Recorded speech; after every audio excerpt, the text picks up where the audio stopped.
Hello, ladies and gentlemen. Thank you for your continued patronage of the Spite World Championship Series stream. We're moving into our second game ever played in the tournament series so far. It's going to be Down to Frag versus Penta out of the round of 16. DM, tell us a little bit about these teams. So, for those of you who did catch the Smite launch tournament, you might have noticed DJ Pernicus on the analyst desk. He is captain, and I'm pretty sure creator of Down to Frag Hard to on miss. a team. I'm sorry? He's hard to miss. He is very hard to miss. He is on a team with Mini Pern, I think Air Cougar. I mean, it's a really talented team. And throughout the qualifiers, they got in very, very late. I think they started in week 5, but they wound up doing very well, actually almost overtaking Denial Esports, but they just didn't have the time to do it. So they are starting fresh and clean and very early this time around. And their first major matchup is going to be against Penta. Have you heard much about Down to Frag's recent scrims or anything like that? I mean, as we move into the game here, guys, like they were known at the kind of the end of the last season for being a team that played almost exclusively really, really aggressive sustain-based comps. I mean, it was Ra, Chalk, Aphrodite being their primary picks. So we'll see if they bring that in here to the World Championship Series. As we are in the picks and bans, ladies and gentlemen, first bans starting to come out here. DM, why don't you take us through them?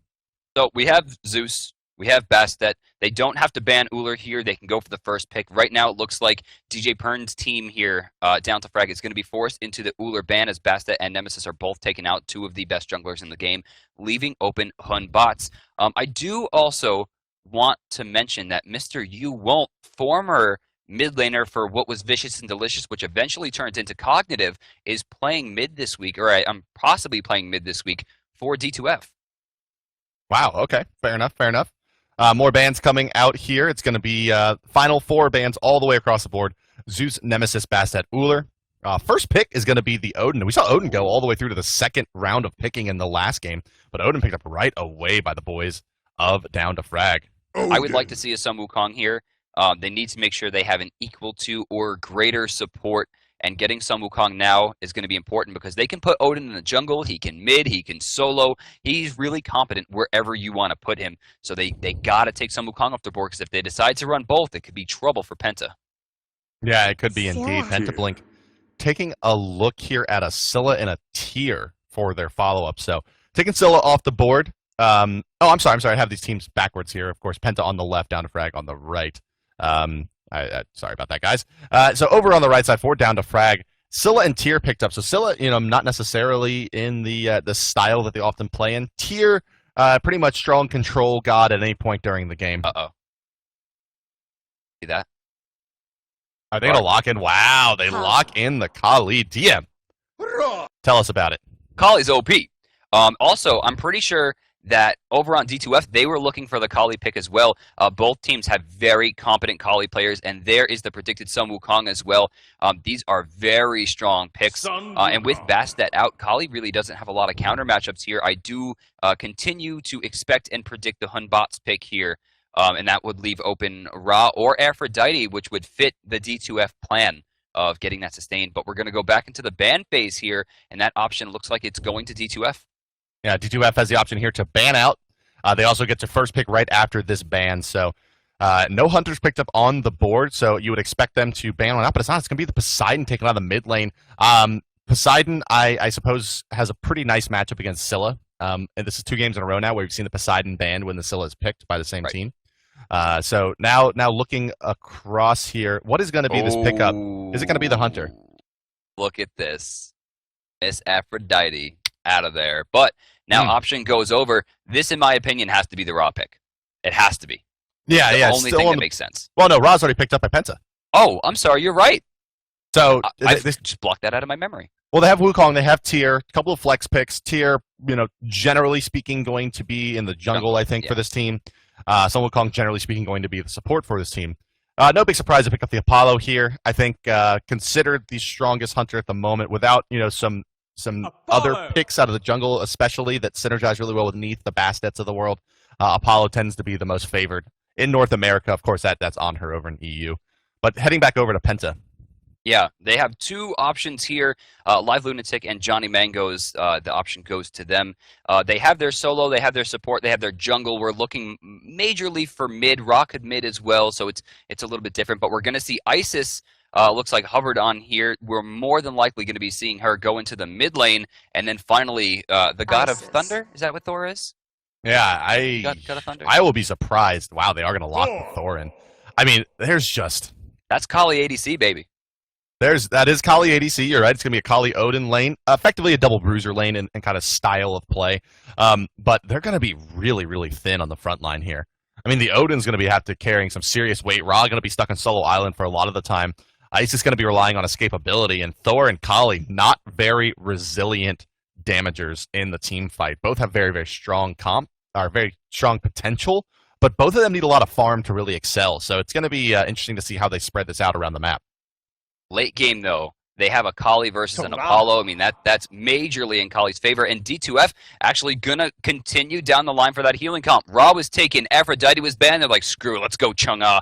We have our options here. And that's what they love to do in the solo lane. They love to have that healing option. And D2F probably most notably the team that brought Aphrodite back into the meta. I know we attribute a lot of that to Dignitas because of the solo play from Anatoly and, of course, the support play coming out, and which was eventually banned from ShadowQ. But D2F is really the team that brought her back, and to see them repeatedly playing those healers in this lane, I'm pretty excited to see what they're going to go for. So yeah, I mean, taking a look at the graphs there, you can see Pentablink a little bit more skewed towards ganking and a little bit more of a gank-style team. About the same carry potential, I would say, is down to Frag. Their mobility is really where they are a bit outclassed. Thor, really the only highly mobile god over there for them. Nice sustain, nice carry potential out of the Kali and the Thor combination, but it's going to be tough for them to really beat down this lineup of down to Frag. And another thing about Chang'e that we didn't mention, DM, is that if Chang'e is able to get something like a Divine Ruin running or is able to get a Pestilence up, the anti-heal coming out from her number 3 in addition to any anti-heal item is very, very, very potent and can really help shut down the Ra, especially during gank opportunities coming out from the tier. So look for that blink tier to start initiating into Ra and then try to mitigate as much healing as possible as he tries to sit in his heal. So that's my expectation for how that soul lane is going to go. Around the map, DM, you have any other predictions? Really, they're going to look for the mark for death here. They have a lot of healing coming out from Ra and Isis as well. There needs to be weakening curses. I'm thinking 2 of them on D2F. Kali gets shut down. You can't dive towers anymore. They're going to shut down the sustain from Ra to ensure they can fight in the team fights. And then, of course, Circular Protection will be weakened overall. But without that kind of healing reduction, they are going to fall prey to this. It's really going to be on the back of DJ Pernicus to spread them out with the Fearless and ensure the damage gets done. Yeah, it's going to be very, very hard for Pentablink to actually get kills on the down to Frag here. Such escapability. Sun Wukong, very difficult to lock down. Scylla, almost impossible. Chang'e, very difficult with their speed boost. Apollo, very hard to lock down. And Tyr, and they have a tremendous amount of CC on their side. So it's going to come down on a lot of ways, DM, I think, to how well Johnny Mango's Thor is going to be able to set up kills for them, because besides that, they don't really have any other long-range initiations that will allow them to catch these very, very elusive gods. You know, we actually see this a lot in 3v3, the Tectonic Rift combo into the Spirit Ball or the Silence coming out from Isis. I do expect a lot of that, but we're going to cut to a quick break, get everything set up for the second game of the day, which is going to be Pentablink versus Down to Frag. Loser goes home very early today. I know both of these teams are hungry, guys, so stick around. It's going to be awesome. Hello, ladies and gentlemen. Welcome to game number 2 in the Smite World Championship Series, North American week number 1. My name is hi-rez Bart. Joining me in co-commentary, DM Brandon, and we are underway here as Pentablink versus Down to Frag take to the field. Let's go ahead and introduce your teams. Fighting out of the bottom side of the minimap, the left side of your spectator UI, and wearing the blue trunks, it's Team Pentablink. They are Johnny Mangoes in the jungle as Thor, Sam Shrew, and Neon Banana Baby going to combine for the Kali Odin duo lane. Sasek going to be your solo laning Ra, and it's going to be a mid lane Isis rounding out the team as they are 4 manning the right side XP camp, looking for some kills. On the other side of the map, it's going to be Down to Frag. They are the red team fighting out of the top of the minimap on the right side of your spectator UI. Dansru's in a little bit of trouble here. Nope, not going to be gone in on by Blink. They're not being too aggressive. Continue on. DJ Pernicus is going to be your jungler on the tier. Mini Pern supporting as Sun Wukong with failure by design on Apollo in that duo lane. You Won't is going to be your mid laner as Scylla, and Dansrus is going to be your solo lane Chang'e. So, interesting notes here. D2F, again, a very strong team in the qualifiers. Got very far, but didn't have enough time to catch up to Denial Esports, in which DJ Pernicus actually got a chance to do some analysis for those of you who remember from the launch tournament. They are a very competent, very strong, and very hungry team going into this game. So expect a lot from them. And across the way on Pentablink, we see a lot from them week to week. They, I think they wound up in the top 8 for the overall qualifiers. Left side. Almost got it. But a lot of damage coming into that duo lane now onto Down to Frag. So nice job by Blink there. But yeah, as you were mentioning there, DM, sorry to cut you off. Down to Frag did make it almost into the championship in the last season there. Just entered in a bit late, but was a very, very promising team. A lot of people had them up there. Yeah, Banana Baby. Not very often you see an Odin using his leap defensively in the first minute of the game. Almost always he's trying to aggress with that, as it's just such a high damaging ability. One thing I do want to get your opinion on, DM, as I will assume that you know significantly more about Kali than I do. The chin side or chin's blade rush here, bounce blade coming out for Samshrew. Necessary. Standard opening for this duo lane role, or it's more than standard. It's absolutely necessary, and that's why she's been starting to be played in the solo or in the ADC role more, because this gives her the freedom to pick this up instead of having to go into Death Toll or something like Bumba's. She immediately gets started on that bounce blade. And remember, since she's not a jungler, she doesn't need as much movement speed, which means she can forego boots as well. And once she has the bounce blade turned into chin size, once those chin size are online, it starts to become GG. The damage becomes probably the highest damage in the game for any carry. Mid lane, You Won't is abusing Live Lunatic right now. Got the purple pot start and is really making it known to Live Lunatic. Lunatic is on that Isis out of regen at this point and is getting really bullied. Any Sentinel, or sorry, any Sikkim in to Crush combination is really, really hurting that team. Speed buff is going to be going down over here in just a moment. Blinking in is the Odin. Banana Baby going to leap out, rotating over as You Won't as well. They're going to try to collapse here onto the Odin. Dashing forward is Apollo. Here comes Somu Kong. Cat form. Going to be going down. Is Banana Baby to the crush? No, it's going to take it so beautiful. First blood. Tier rotating in as well. Jingle Bang over the top. I think the Jingle Bang missed, but Masters will. Sun coming out from Kali. She's going to try to actually throw out a little damage before going down. Samshrew knew that it was pretty much all over there. So pulling the mid laner results in 2 early kills, and it all just kind of comes full circle. Full circle DM, where you see that You Won't bullies Isis out of the lane. Because he's able to do that, can rotate out, pick up 2 kills on the left side of the map, Down to Frag, out to a great start. Not to mention failure by design, sitting on 1,300 gold. He's going to go back here. Check it out. Heartseeker is done. Where's the rest of the money go? Still sitting on 700. He picks up a level of Light Blade for 10% attack speed as well. Usually we see like a boot sprint combination, so to see him go for some extra damage here is pretty, maybe not disconcerting, but I definitely feel fear for Pentablink, because already level 6, or rather level 5 with his ultimate available, he is going to be a very, very scary carry. Yeah, that's right. And you know, he doesn't need to go all of the items you mentioned, the sprints, the boots, the beads, because Kali, we know, will not be building into them. She has to save up for the chin size, and then probably need to go into a sprint of her own to be able to hold distance and put out the damage she needs to. Odin, not the greatest, well, really has no lockdown as a support, so not going to be able to set up too much for Kali. She's the one with the stun in the lane, so really needs to be able to close the distance. While the Apollo, with his superior mobility and his mez, can really just go straight damage, I think, in this matchup for quite some time. And if he's out auto-attacking the Kali and doesn't have a high HP pool, the Chin's Blades aren't going to be that effective. It's, all things told, going to be a very difficult lane for Samshrew to really be effective in, I think, at this point. So rushing forward here, looks like Pentablink's trying to group up, but this still has a long time before it's coming up. We're inside a 45-second window right now, so there's not much to be gained here. I'm really focused on You Won't in this match. Now, more recently, I saw him in a ranked game.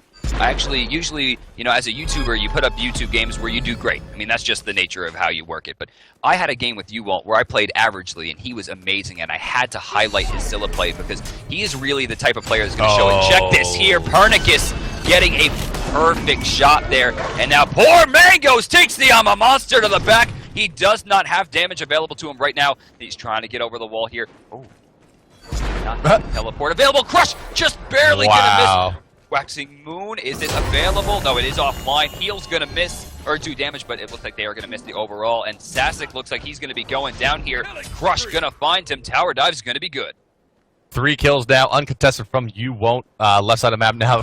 Neon Banana Baby and Mini Pern going to have a little bit of fun in the mid lane. The support versus support. Actually, a lot of damage coming out from the Odin there on top of that Sun Wukong. But once again, down to Frag. So here you can see the difference between a team like Down to Frag and a team like in the last game where we saw the 5 Angry Men. Red buff, they actually elect to not go for the red buff there and pick up the Gold Fury camp. I think there was definitely an opportunity for them for a camp steal. You know, it's hard to say what they should be going for at this point. I mean, D2F at this point really could be going for whatever they want. 2,300 gold ahead and 4,300 experience separates these two teams. That's a really big difference at this point in the game, especially for a team like Penta who loves to do rotations and look for ganks and really use their sometimes superior teamwork to their advantage. We actually have not been seeing a lot of that. We're not seeing a lot of groupings from them. They're getting put on the defensive a lot, and poor Samshrew here, level 6, just trying to find his way back into the game, actually just hitting level 7, but Failure by Design has 3 creeps to farm right here, not to mention a full wave, and he's already a level ahead. It's going to be very tough for them to deal with this. I mean, it all really comes down to the Thor. Johnny Mangoes here has to get things going for Penta. He's going to try to get things going here. Ultimate coming up into the air, looking for Failure by Design. Going to knock down on him. Here comes Berserker Barrage. A lot of damage coming out. So, rotation in by the Odin should be enough to burst him down. A nice attempt there. The Serenade into dash coming out from the Apollo, but a good investment there by Penta. They rotate the gods over there to make that happen. Apollo notoriously difficult to kill in the solo, in that duo lane without at least 3 people. Just, you gotta burst him so fast. And actually, the reason why we saw Loki picked up for some time to counter that take to the skies. The Tourniquet is deep in the enemy jungle. He's got the CC chain now up onto the Banana Baby. So I'm a monster comes ripping down, gonna hit twice now. You won't, but a lot of damage gonna come out from Scylla. You won't's gonna fall as well. Double kill for Samshrew. Kali not the god they want to get farmed here. Pernicus able to stay in this fight. The Sasek now rotating in. Oh, Pern, how are you gonna get out of this one, buddy? Is there a Lawbringer available? Oh, he's gonna get the 2-man Fearless Chain rotating his Dansrus. And here comes the Apollo ultimate, but they're going to call this one off. He's going to head back over to the left side lane, and that should be that. But the 2 I'm a Monsters hitting, but it ends up being a 2-for-1 exchange there in favor of Penta. I want to shout out to Johnny Mangoes right now. He gets hit by I'm a Monster. He has no mana left, and he has the ability to walk away from that fight, and instead turns back in, ensures they focus him, gets some damage done, and allows Kali to get into where she needs to be and get that damage done. And 3 kills now on Kali is going to be a big deal. Live Lunatic, though, in some trouble here. Donzer's using his Waxing Moon there, but not really following up much after. It will send Live Lunatic back to the base here and get some free farm and allow Yuwalt to get back into place here. But Kali is starting to get big, and that should be a worry for D2F. Yeah, giving out the double kill to the Kali. Pen Boot's going to be online shortly. Sprint was picked up. 4,700 net worth. Failure by Design a little bit behind. In fact, Kali is contending for the top farm in the game up against Yuwont in the mid lane. So if they had to pick a god to get farm on for Pentablink, it would have been this Kali. She definitely, really the only god on the board for them that has true late game carry potential. Thor will fall off pretty heavily. Odin, of course, will just go for a tanky build. Isis, yeah, she can put out some damage, but without pen boots, it's not going to be a lot through the mid-game. Samshrew now the one in some trouble. Recognizing this down to Frag is going to go in on her. Here comes the play from Yuwont. A great route out. Ultimate activated now by Samshrew. Going to get back under tower. It's going to be enough as Pernicus is going to ult back into the jungle there. Fight starting to go out. Ring coming down. Ice ultimate as well. That's going to hit for a lot. Probably going to hold on to that for a little bit longer. Not enough to pick up Mini Pern. Now his decoy is going to go down. Dispel Magic Silence coming out as well. And Pentablink's going to save Kali there. A great response from them. Sasek going to miss some experience over on the right side as Dancer moves down. He's not going to see this spawn, but does he know that it's coming up? He does. Blues will spawn here, and Chang'e will steal it away. There is no chance for them to miss this one, as long as he has... actually, he doesn't have Hand of the Gods available to him, but he has a lot of damage available. Wow, Waxing Moon, or rather, Crescent Moon Dance was hitting for what? It was like 250, 300? Yeah, look, that was a lot. 260 or so that it put out. I think about 265 that it did to that blue buff camp. And so, once again, Domtarus here doing quite well for himself. And this is one of those things, you know, if you get into this kind of like sustain-based farm war with Chang'e, it's just really not what you want, because she is a god that is fairly kind of gankable and contestable once you bait out her immunity. Uh-oh, Johnny Mango's now the one in trouble. Going to try to get up in the air with the Thor. Not in time. Cooldown just too short with that blue buff onto the Chang'e, and with the pen boots as well. She's actually hitting like a truck. And once this, what is likely to be a Polynomicon comes online, I can't imagine she's going to build into Divine Rune at this point when they're so far ahead.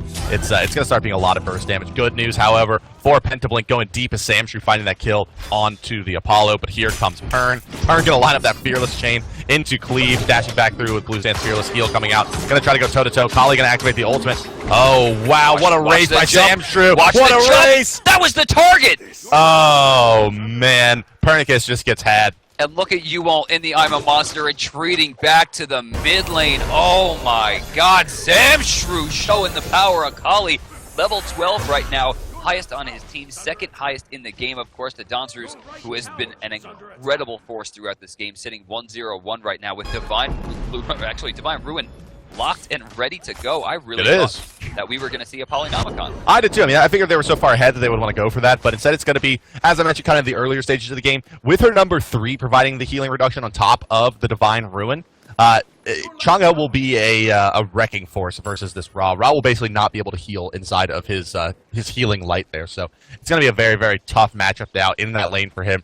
And as I was kind of getting into before we got into the action, is that Chang'e is not the god that you want to put into a like kind of farm war, right? Like for Pentablink, they want to gank that Chang'e, keep her down, push her out of the lane, abuse her early lack of clear. Instead, they've let Dansruz get to the top level in the game, very, very high up in farm, and now you can see that Chang'e has become this evasion tank. It's going to be very hard and slippery to take down in team fights, and as we mentioned, it comes out a lot down to Pentablink's ability to close distance and find kills onto this very elusive down to Frag team. Chang'e no longer a viable target.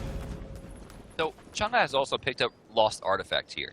Now, normally an item that I don't love is Chronos Pendant. I think it's just I think it's a weak pickup for the most part, but in this situation, I actually would love to see a Chronos Pendant because for how hard he's already hitting, and at level 14, he can build that to either Chronos Pendant or Rod of Tahuti and just either way be an absolute monster. They're going to increase his damage in pretty much the same regard because he has opted for Shoes of the Magi versus Shoes of Focus, something we don't normally see from Chang'e.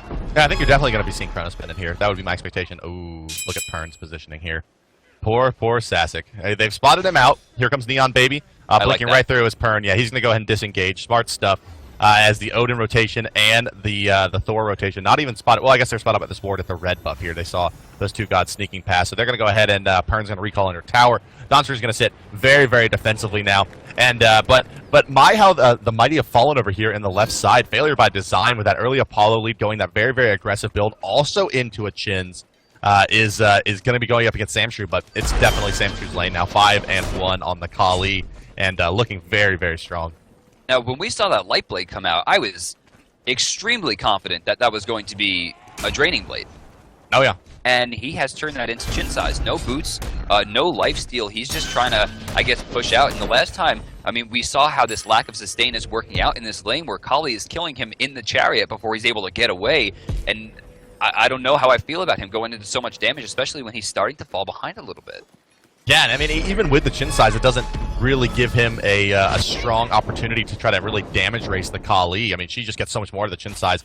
Of course, with his passive active, probably could make, you know, a good contention there. But you got to think that if not the sustain, right, if not going to that lifesteal, just flat damage would have been better. Even some crit coming out here. Or even an early Titan's Bane, just more pen, just sit there and really hammer on him, try to take some early objectives and some tower damage out of it, but instead, it is going to be those Shin size. Random Lawbringer from Pernicus, not finding his target, but Sikkim from Yuon's going to be good. I'm a Monster goes off, doesn't hit anybody. Live Lunatic trying to find something as he does get the stun off. Thor comes down and misses completely. Berserker Barrage will finish up Yuval as they turn their sights to Dansruz, who's just trying to stay alive at this point. Mango's not letting it happen to Sasic, finds the shot. Pernicus going in against 4. Unwise, ill-conceived, he will go down, and 3 people of what was a very far ahead D2F will fall with the Gold Fury available and Kali getting ready to start. Yeah, it was a pretty bad engagement by down to Frag there. I mean, they go 3-man deep at the red buff of the enemy team, get collapsed on and go down, even with Thor missing his ultimate there.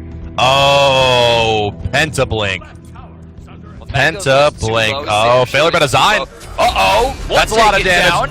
He's gonna die for this, but he may have disrupted, dashing back through. In comes Pern. Snipe gonna miss. Mini Pern gonna rotate back out. Gold Fury not reset just yet, but they bought their team some time. No more rotations gonna come in though. Scylla too far back. Ultimate coming out, but an in and out there by failure by design. Does pick up 1 kill, so could have been worse for them. They get the kill on the Thor. Gonna slow down.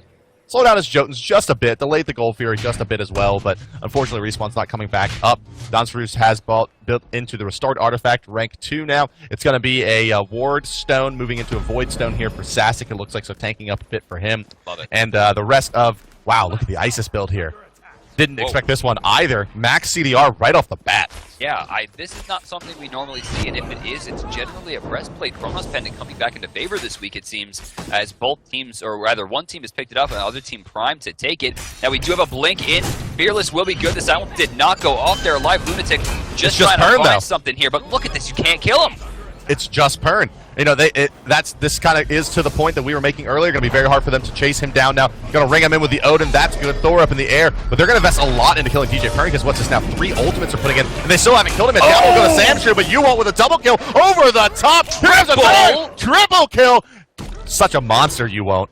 Going to throw out another one just for good measure, but that is some scary, scary stuff. One of the reasons why you've seen Scylla picked in both of these games, opportunities in team fights with sufficient lockdown are immense. And now what advantage Pentablink has been growing over the last 3 to 4 minutes is wiped off of the board. Gold Fury doesn't mean anything anymore. 2 towers going to fall in the mid lane. They're going to recoup all of that lost gold down to Frag, sitting now at 1,000 gold advantage after being down by nearly 2K, but have held the experience differential this entire game, 5,500. Yeah.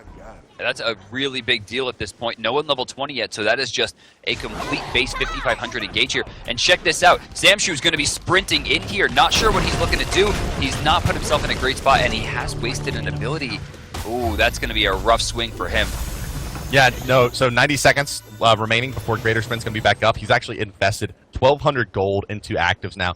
And I think one of the reasons why Kali is not really a heavily favored god is that she is 100% reliant on beads. I mean, without purification beads, when you try to engage, she can just get locked down. Her ultimate does not make her CC immune, so one of the big reasons you need that sprint and beads to really stick with your targets, which means you only have really true initiation power maybe once every 100 seconds, and it's got to be on the right targets. Can be very snowballing, very effective, but I think in competitive play, this is one of the reasons you don't see her, because if you look over on the other side, you know, Failure by Design is invested pretty heavily as well, but still 300 gold ahead because of the lack of the purification beads there. Also has the Draining Blade rank 2. Probably a bit ahead, or sorry, a bit behind in farm, but is sitting ahead in kills and deaths. What is Minipern doing on this side of the map? He's a madman. He's not. Oh, that bird is down. He's in trouble. He will be forced to ult, but an ult was used as well. But the cage does have a much, much shorter cooldown as we see Thor go up into the air to try to find the jump back. He's going to miss completely. Pernicus, or rather Mini Pernicus, is going to use Creeping Curse to try to get away there. Master's Will not going to hit anyone. Slow going to miss off the blink, but finally Tectonic Rift will stop him as they continue their chase. Snipe's going to miss. How much? But look at the tower. Right side tier 1. Yeah, seriously, what are they doing here? They're chasing way too far. That could have been a fire giant for all they know. I mean, they did lose their support there, but overall, I think that was kind of a win. What a terrible, I mean, just awful play. Yeah, that was a major win for T2F. They lose a tier 1 on the right side. They're going to lose most of the HP on a tier 2 on the left as well. And it just a horrible, horrible equity trade there for them. They chased down a Sun Wukong for 30, 40 seconds there. And at the end of the day, I mean, like, as you're mentioning, it's like, oh, it's Sun Wukong, he's in so much trouble, but Sun Wukong's never really in trouble. Yeah, like, we're chasing Sun Wukong. That's a bad idea. He is, like, the best mobility on the ground. Yeah, very difficult to stop there, and so they'll actually secure a lot of gold on the back of that, and now 2,000 gold has swung in favor of Down to Frag, but maybe more importantly, still inching closer to that 6,000 gold our experience advantage. I'm sorry, and item-wise, Chronos Pendant is out for the Chang'e, but here come the cloaks from Donsarus and DJ Pernicus, and they're just going to tank up right in the face of Pentablink, and now Pentablink's ability to really take extended fights, I think maybe the real kind of strength of this team that Pentablink has drafted is that they're saying, okay, you guys are so highly mobile, well, we can just 5-man and sustain and push through you and try to force team fights, but once Down to Frag is able to out-tank them, that becomes a very, very difficult proposition for them, and then they will have the harder time in those long, extended, sustained team fights, as well as a harder time with trying to chase them down. So, all things told, Down to Frag positioning themselves very well. Well, not to mention for Pentablink, the CC is off the charts. They have Incense, they have Divine Light, you know, they have the Silence and Spirit Ball, not to mention Circle of Protection for overall control. Gungnir's Might has a slow on it on top of the Ring of Spears to lock people in. And then finally, Johnny Mangos has 2 major CC abilities in Anvil of Dawn and Tectonic Rift. They have a lot of CC available to them, and they've been using it very well. So to see The Magi's Cloak coming out over here on Donsru's very, very strong. I'm actually pretty surprised to see DJ Pernicus not going the round of the Cloak as well. Looks like he's going to be going into Hide of the Urchin. Well, with the with his passive, right, it can only be controlled for a second at a time by anything. So, it doesn't need it quite as much. They're going to try to dive into Apollo, but he's just a little too elusive at this point. And really, when you look at it CC-wise, Pentablink very, very stacked up on kind of these soft CCs. A lot of slows. Yeah. Silencing is considered more of a bit of a hard CC, but looking at it down to Frag, I mean, they have the Cripple root out by Scylla, very long duration. They have the Mesmerize from Apollo, plus 2 knockups. They have the ultimate from Chang'e. They have the Tier Fearless Chain. And they also have Mini Pern's Cat Stun, plus his Master Duel knockup. So a lot more interrupt and chain CC potential for down to Frag. Whereas over on Pentablink, how do you stop Scylla, right? Like, it's got to be Dispel Magic, the only spell that really will stop the Sentinel Elite from coming out. So it's very hard for them, and you can see it echoed as you won't, sitting at 7 kills and only 3 deaths. And he's been in the center of at least 3 team fights. I always get thrown off when it's called Dispel. Could you imagine if Isis could just take her out of I'm a Monster form? That's a purge. Yeah, Dispel Magic. I mean, Dispel Magic is a really gross spell. And one of the things that people don't really know about it is that, or really don't value about it, is that it does steal magical power from the targets you hit. So, or it converts whatever power they have to magical for you. So it can be really, really effective at kind of in this dueling sense. But all things told, it's once again a pretty comfortable lead for down to Frag. Certainly nothing that they can rest their laurels on. Under 2,000 gold separate the teams right now. But you got to feel like it's advantage down to Frag right now. As we mentioned, they have more of a late game potential, I think. The Apollo, the Sun Wukong, the Scylla will do really, really well in the late game, where it's going to be a lot on the back of the Kali here for Team Pentablink. Well, we're going to get a Gold Fury started here. Failure by design, and you won't trying to get something done, but they don't really have a lot of damage, and it will get stopped and reset there by Johnny Mangos, who uses the Tectonic Rift to scare them away. And as they scutter around, it looks like Mangos is going to go back to the base here. Not sure what his plan is, but we have a 3-man grouping here coming out from D2F. Don't forget, the Apollo ult is up and ready to be used, so consider that a 4-man gank at any single time. But still, no team really going to push for the Gold Fury just yet, although the grouping hasn't completely dissipated. Sasek going to be in a little bit of trouble here. Zuwalt is there with Pernicus, and they get him in. Oh, that's going to be a dead chicken. Down he goes, throws out a snipe, just for good measure there, trying to put out a little extra damage, but once the CC came through, it was pretty much done for. Too much damage from the Scylla. Thor actually ults into the team here. I think I'd like to see the Apollo split off and look for some split push potential here, let the team start the Gold Fury, but it looks like they're just going to go 5-minute and force Blink into a fight here. Pentablink, I don't know if they can really even take this engagement 5v4. Chang'e out on the front lines, Tier blinking through, gonna find the Fearless Chain on the Odin. Stun, gonna miss from the Isis, no more CC in a hard restrict available for this team. Spin to win coming out from the Thor, but not enough damage. Pentablink does get the steal coming out, it looks like. I'm a Monster ripping through Samshu. Samshu, however, in the ultimate, not gonna fall just yet. Down will go to Failure by Design. DJ Pernicus barely gonna make it out of this as well. Live Lunatic now the one in trouble. Already 3 members down, gonna be a 4th. Live Lunatic gonna fall, and it's gonna be a 5-man wipe for a Gold Fury steal. Down to Frag will take that trade every day of the week and twice on Sundays. And smartly, they're going to forego the Fire Giant here and push down the mid lane to ensure that they get a Phoenix, which is far more important at this point. Only Stasek available to try to defend this, but Pentablink had a very good showing in the mid game, but in this, I guess, late game, end game kind of phase here, they have had not the same potential. They're getting caught out of position, and that's mainly led here by DJ Pernicus himself, who has been just insane in his potential in team fights. That Blink Fearless really just raised the bar to a new level. Well, it's just a smart play, I think, by Pernicus. The play, by itself, blink into the back lines and, use your Fearless Chain to CC someone, pretty standard for a tier. But what separates a really good player from a mediocre player, DJ Pernicus picks Odin there. He says, look, we know we're really far ahead in damage. The Odin is only sitting on his sovereignty, but is built into chin size and also has Midas boots, so he's not very tanky. Doesn't have Watch Skip, no Vanguard, no early starting tank item. So, let's Fearless Chain him out, we'll burst the Odin down, and then make it very, very difficult for them to re-engage. They force out an early ring in that fight, they force out basically putting him in position for the Hand of the Gods to steal the Gold Fury. Not necessarily the best thing you want, but when it results in a 5-man wipe, can't be too mad about that. So, kudos to Pern on that play. I want to also talk about You Won't, I'm a Monster, not only just completely shredding the enemy team there, but ensured that they took out the support, which means the Gold Fury didn't have as much of a chance to be stolen, despite the fact that I think it still went to D2F, correct? Or did it? No, it went away at Penta Blink. It went Penta. Penta stole it. I mean, they chained Odin into it. He put down the hand 3 in time. Was able to secure that kill as he was CCM in his ultimate, but it just.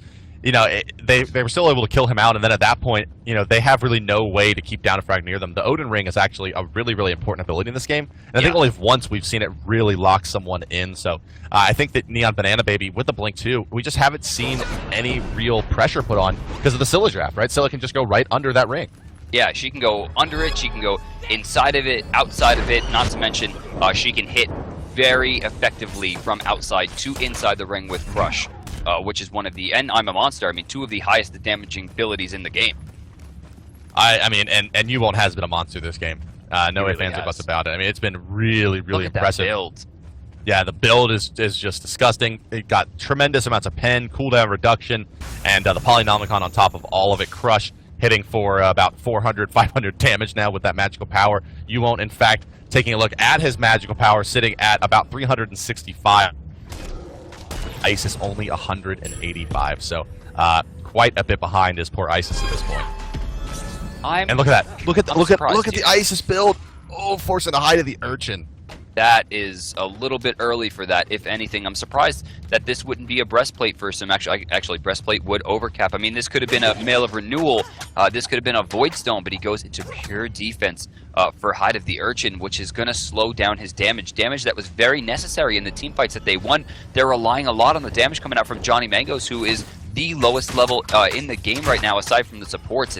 And that could be pretty rough going into this late game. Only 1 level 20, and that's Sasek, the person who's getting picked off repeatedly on Pentablink, whereas we see 3 level 20s and a 19 coming out from D2F. I'm really surprised to see them peel the Isis off of damage and put her into that semi-tanky role with the Hide of the Urchin.